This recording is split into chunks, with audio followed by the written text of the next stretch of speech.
Nothing And like that. and so first of all, I wanted you to just talk us through your career, what you do and how you support people to be the best they can be. Okay, so this goes back really about 55 years ago. No, is it? No, I'm at the stage now where I don't know whether it's 45, 55, 65. Um, well, basically, it's 1976. So how long ago was that? Oh, Nearly 50 years. yeah, yeah. Yeah, gosh. Okay, so I'm starting work in a therapeutic community for people who've come out of psychiatric hospital. And it's a very demanding work because it's residential. So there's 24 residents, we call them, and up to 12 staff, because we were a training house for the whole organization. So we had staff from other houses. There were 21 houses at the time. Anyway, basically, part of our remit was to introduce a supervision policy for the whole organization. Having said that, I didn't know what supervision was myself when I first started. And my first supervisor, I had my session and I went, oh my goodness, this is amazing because it's not just about who I am, it's how I apply myself to my work. So if you go for therapy, it's about who you are, which is fine. But you could just actually just come to therapy each week and make no difference to your life at all and just come in and have your hour of being supported.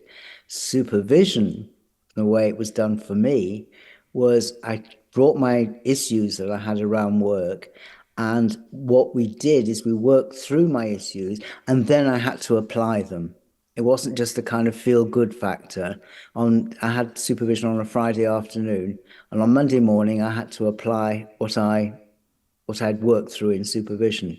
So it's the beauty of supervision is it's not navel gazing, it's actually direct application through looking at yourself. So it's actually asks quite a lot of commitment.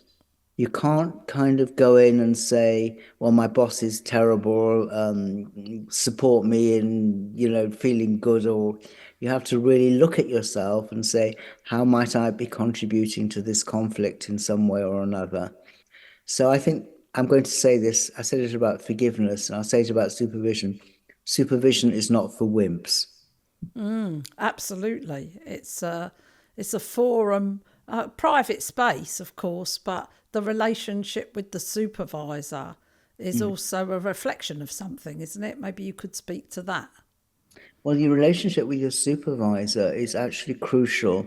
And I tell people who are going for supervision, choose your supervisor carefully. Is one of the most, along with the dentist, it's probably one of the most important people in your life. Um, so what I mean by that is if you get a good supervisor, you're very, very held in your work.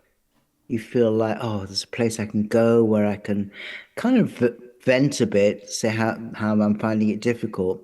But it doesn't stop there. It looks how might you be contributing to the situation, even if it's a very difficult situation with a boss, say, you're still part of that difficulty. It's not to say that there aren't difficult things at work, but we have to look at ourselves as well.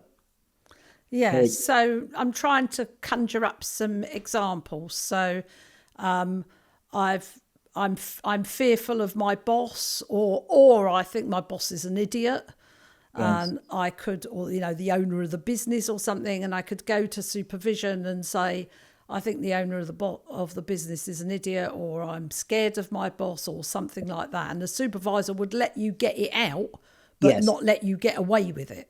Exactly so, because the boss might be an idiot, but actually the way you are approaching them could be actually making it worse, or the boss might be a bully, but actually to look at, well, can I find some strategies that empower me? It's not just, oh, the boss is a bully, I'll just have to grin and bear it, or I'll gossip behind their back, or at least to empower myself with gossip. It's like, no, take responsibility. You're in this situation. Okay, the boss might be like that, but what are you doing to disempower or empower yourself? Yeah, and that's, I mean, I really get that. And, this is work I love. And I know that there's been several occasions in my career where I've kind of come running to you and gone, Robin, help.